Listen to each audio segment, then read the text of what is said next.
ಎಲ್ರಿಗೂ ನಮಸ್ಕಾರ. ನಾವು ಇವತ್ತು ಬಂದಿರುವ ಉದ್ದೇಶ ಏನು ಅಂತೇಳಿದರೆ, ಕೇರಳ ಸರ್ಕಾರ ಏನು ಒಂದು ಮಲಯಾಳಂ ಲ್ಯಾಂಗ್ವೇಜ್ ಬಿಲ್ಲು ಎಂಬ ಒಂದು ಮಸೂದೆಯನ್ನು ಹೊರತಂದಿದೆ. ಇದು ನಿಜವಾಗಲೂ ಕೂಡ ಕಾಸರಗೋಡು ಜಿಲ್ಲೆಯಲ್ಲಿರುವ ಕನ್ನಡಿಗರಿಗೆ ಇದೊಂದು ಮಾರಕ ಅಂತೇಳಿ ನಾನು ಹೇಳ್ತಾ ಇದ್ದೇನೆ. ಕೇರಳದಲ್ಲಿ ಮಲಯಾಳಂ ಭಾಷೆ ಆದರೂ ಕೂಡ ನಮ್ಮ ನೆರೆಯ ಜಿಲ್ಲೆಯಾದಂಥ ಕಾಸರಗೋಡಿನಲ್ಲಿ ಸಪ್ತ ಭಾಷಾ ಸಂಗಮ ಭೂಮಿ ಅಂತ ನಾವು ಹೇಳ್ತೇವೆ.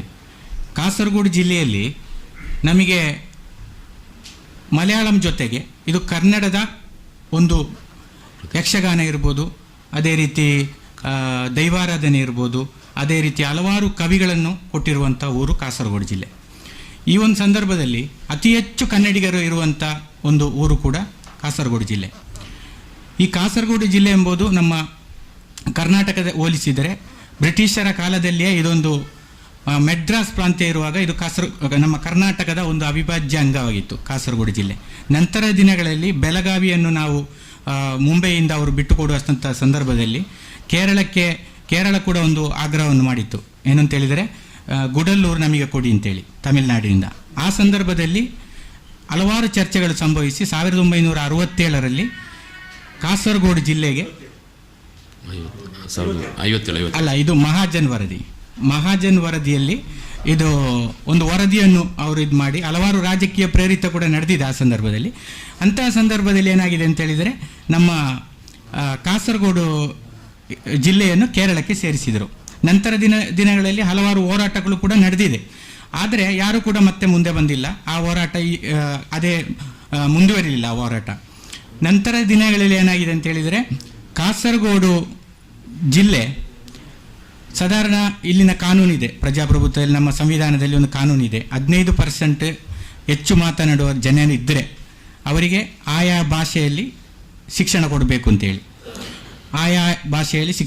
ಅಂತೇಳಿ, ಅಂಥ ಸಂದರ್ಭದಲ್ಲಿ ಕಾಸರಗೋಡು ಜಿಲ್ಲೆಯಲ್ಲಿ ಕೂಡ ಕೇರಳ ಮಲಯಾಳಂ ಭಾಷೆಯೊಂದಿಗೆ ಕನ್ನಡದಲ್ಲಿ ಕೂಡ ಶಿಕ್ಷಣವನ್ನು ಕೊಡ್ತಾ ಇದ್ದಾರೆ. ಹಲವಾರು ಜಾಗ, ಮಂಜೇಶ್ವರ ಇರ್ಬೋದು, ಕುಂಬಳೆ ಇರ್ಬೋದು, ಕಾಸರಗೋಡು ಇರ್ಬೋದು, ಹಲವಾರು ಜಾಗಗಳಲ್ಲಿ ಏನು ಮಾಡ್ತಾ ಇದ್ದಾರೆ ಅಂತೇಳಿ ಮಲಯಾಳಂ ಮೀಡಿಯಂನೊಟ್ಟಿಗೆ ಕನ್ನಡ ಮೀಡಿಯಂ ಕೂಡ ಕಲಿಸ್ತಾ ಇದ್ದಾರೆ.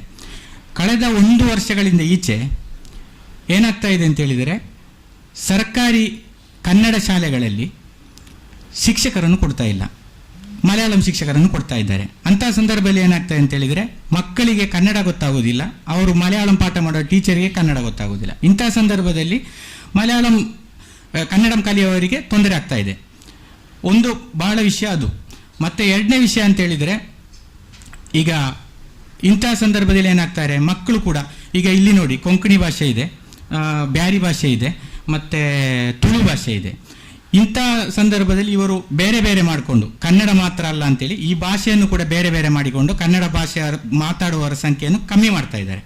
ಈ ಕಮ್ಮಿ ಮಾಡುವಾಗ ಏನಾಗ್ತದೆ, ಆ ಭಾಷೆಗೆ ಅಷ್ಟು ಪ್ರಾಮುಖ್ಯತೆ ಸಿಗುವುದಿಲ್ಲ ಕನ್ನಡ ಭಾಷೆಗೆ. ಈಗ ಓದುವಾಗ ನಾವೆಲ್ಲರೂ ಓದುವುದು ಯಾವುದು, ಕನ್ನಡ ಭಾಷೆ. ಇಲ್ಲಿ ಪತ್ರಿಕೆ ಓದುವುದಿದ್ದರೂ ಕೂಡ ಯಾವುದಾದ್ರೂ ವಿಜಯ ಕರ್ನಾಟಕ ಇರ್ಬೋದು, ಉದಯವಾಣಿ ಇರ್ಬೋದು, ಬಹಳ ದೊಡ್ಡ ಪತ್ರಿಕೆಗಳಿಗೆ ಏನು ಮಾಡ್ತಾರೆ, ಕನ್ನಡ ಭಾಷೆ ಓದುವುದು. ಕೊಂಕಣಿ ಅಂತೇಳಿ ಕೊಂಕಣಿ ಭಾಷೆ ಓದುವುದಿಲ್ಲ ಯಾವ ಪತ್ರಿಕೆ ಕೂಡ. ಅಂಥ ಸಂದರ್ಭದಲ್ಲಿ ಏನು ಮಾಡ್ತಾರೆ, ಕನ್ನಡಕ್ಕೆ ಪ್ರಾಮುಖ್ಯತೆ ಸಿಗ್ತದೆ.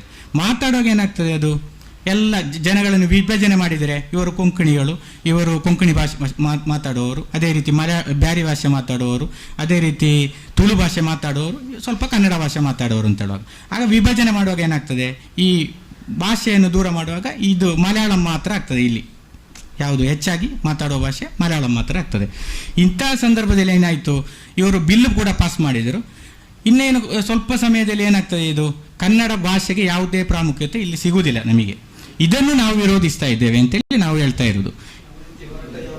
ಹೋರಾಟ ಅಂತೇಳಿದರೆ, ಈಗ ಯಾವುದೇ ಕಾರಣಕ್ಕೂ ಕಾಸರಗೋಡು ಜಿಲ್ಲೆಯ ಬೀದಿಗಳಲ್ಲಿ ಗ್ರಾಮಗಳಲ್ಲಿ ನಾವು ಹೋರಾಟ ಮಾಡ್ತೇವೆ. ಈ ಬಿಲ್ ಪಾಸ್ ಮಾಡಿದರೆ ಹೋರಾಟನೇ ಮಾಡೋದು ನಾವು. ಯಾಕೆಂತೇಳಿದರೆ, ನಾವು ಕೇರಳ ಬಿಲ್ ಪಾಸ್ ಮಾಡಿದರೆ ನಮ್ಮ ಕನ್ನಡ ಭಾಷೆ ಈಗ ಬರೀ ಶಿಕ್ಷಣದಲ್ಲಿ ಮಾತ್ರ ಅಲ್ಲ, ನಿಜವಾಗ್ಲೂ ಬಸ್ಗಳಲ್ಲಿರುವ ಬೋರ್ಡ್ ಇರ್ಬೋದು, ಅದೇ ರೀತಿ ನಮ್ಮ ಅಂಗಡಿಗಳಲ್ಲಿರುವ ಬೋರ್ಡ್ಗಳಿರ್ಬೋದು, ಎಲ್ಲದಲ್ಲಿ ಕೂಡ ಕನ್ನಡಕ್ಕೆ ಪ್ರಾಮುಖ್ಯತೆ ಕೊಡಬೇಕು. ಈಗ ಕಾಸರಗೋಡು ಜಿಲ್ಲೆ ಅಂತ ಹೇಳಿದರೆ ನಿಮಗೆ ಮಂಜೇಶ್ವರಂ ಭಾಗದಲ್ಲಿ ಕೆಲವು ಕಡೆ ಹೋದರೆ ಗೊತ್ತಾಗ್ಬೋದು, ಕೆಲವು ಕೃಷಿಕರು ಇರ್ತಾರೆ, ಅವರಿಗೆ ತುಳು ಕನ್ನಡ ಬಿಟ್ಟರೆ ಯಾವುದೇ ಭಾಷೆ ಅವರಿಗೆ ಗೊತ್ತಿಲ್ಲ. ಅಂಥ ಸಂದರ್ಭ ಅವರು ಬ್ಯಾಂಕಿಗೆ ಹೋದಂಥ ಸಂದರ್ಭದಲ್ಲಿ ಅವರಿಗೆ ಯಾವ ಭಾಷೆ ಮಾತಾಡಬೇಕು, ಮಲಯಾಳಂ ಭಾಷೆ ಮಾತಾಡಲಿಕ್ಕೆ ಗೊತ್ತಿರ್ತದೆ ಅವರಿಗೆ. ಈಗ ನಾವು ಹೇಳೋದು ಹೇಗೆ, ನಮಗೆ ಕಾಸರಗೋಡನ್ನು ಪುನಃ ಕರ್ನಾಟಕ ಕೊಡಿ ಅಂತೇಳಿ ನಾವು ಕೇಳ್ತಾ ಇಲ್ಲ. ಇದ್ದದ ಹಾಗೆ ಇರಲಿ, ನೀವು ಯಾವುದೇ ಕಾರಣಕ್ಕೂ ಮಲಯಾಳಂ ಏರಿಕೆ ಮಾಡಬಾರ್ದು ಅಂತೇಳಿ ನಾವು ಕೇಳಿಕೊಳ್ತಾ ಇರೋದು. ಈಗ ನಿಮಗೆ ಗೊತ್ತಿರ್ಬೋದು, ಯಾವುದೇ ನಮ್ಮ ಒಂದು ಕರೆಕ್ಟಾಗಿ ರಾಜಕೀಯದವರು ಒಗ್ಗಟ್ಟಾಗಿ ಒಂದು MP ಗಳು ಒಗ್ಗಟ್ಟಾಗಿ ಮಾಡೋದಿದ್ದರೆ ಒಂದು ಪ್ರಾಂತ್ಯವನ್ನು ಇನ್ನೊಂದು ಪ್ರಾಂತ್ಯಕ್ಕೆ ಸೇರಿಸಲಿಕ್ಕೆ ಭಾಳಷ್ಟು ನಮಗೆ ಕಷ್ಟ ಏನಲ್ಲ, ಎಲ್ಲರೂ ಹೋರಾಡಿದರೆ. ಆದರೆ ಯಾವುದೇ ಕಾರಣಕ್ಕೂ ಅಂಥ ಇದನ್ನು ನಾವು ಮಾಡ್ತಾ ಇಲ್ಲ. ನಾವು ನಮ್ಮ ಕನ್ನಡ ಭಾಷೆಗೆ ಈಗ ಇರುವಂತಹ ಸ್ಥಾನಮಾನವನ್ನು ಕೊಡಬೇಕು. ಅದೇ ರೀತಿ ಅದೇ ಶಿಕ್ಷಣವನ್ನು ನೀವು ಮುಂದುವರಿಸಬೇಕು. ಯಾವೆಲ್ಲ ವಿದ್ಯಾರ್ಥಿಗಳು ಕನ್ನಡ ಇದರಲ್ಲಿ ಕಲಿತಾ ಇದ್ದಾರೆ ಅಂಥವರಿಗೆ ಕನ್ನಡದಲ್ಲೇ ಕಲಿಕೆಯನ್ನು ಕೊಡಬೇಕು. ಅದೇ ರೀತಿ ಉತ್ತಮ ಗುಣಮಟ್ಟದ ಶಿಕ್ಷಣವನ್ನು ಕೂಡ ಕನ್ನಡದಲ್ಲೇ ಕೊಡಬೇಕು ಅಂತೇಳಿ ನಾವು ಕೇಳಿಕೊಳ್ತಾ ಇದ್ದೇವೆ. ಈ ವಿಷಯವಾಗಿ ನಾವೇನು ಮಾಡ್ತಾ ಇದ್ದೇವೆ ಅಂತ ಹೇಳಿದರೆ, ಇಲ್ಲಿನ ಮಂಜೇಶ್ವರದ MLA ಇರ್ಬೋದು, ಕಾಸರಗೋಡಿನ MLA ಅವರು, ಅವರ ಹತ್ರ ಎಲ್ಲ ನಾವು ಮಾತಾಡಿದ್ದೇವೆ. ಅವರಿಗೆ ಕೂಡ ಒಂದು ಅರ್ಜಿಯನ್ನು ರೆಡಿ ಮಾಡಿದ್ದೇವೆ. ಅದೇ ರೀತಿ ಕಾಸರಗೋಡಿನ MP ಉನಿತಾನ್ ಸರ್ ಇರ್ಬೋದು, ಅವರಿಗೆ ಕೂಡ ನಾವೊಂದು ಅರ್ಜಿಯನ್ನು ಕೊಡ್ತೇವೆ ಇದರ ಬಗ್ಗೆ ಮಾತಾಡಬೇಕು ಅಂತೇಳಿ. ನಮ್ಮ ಕಯ್ಯಾರ ಕಿಞ್ಞಣ್ಣರಯ್ಯ ಅವರಿದ್ದಾರಲ್ಲ, ಅವರು ಅವತ್ತೇ ಒಂದು ಮಾತು ಹೇಳಿದರು ಕಾಸರಗೋಡಿನ ಬಗ್ಗೆ, ಕನ್ನಡದಲ್ಲಿ ಒಂದು ಮಾತು ಹೇಳಿದರು.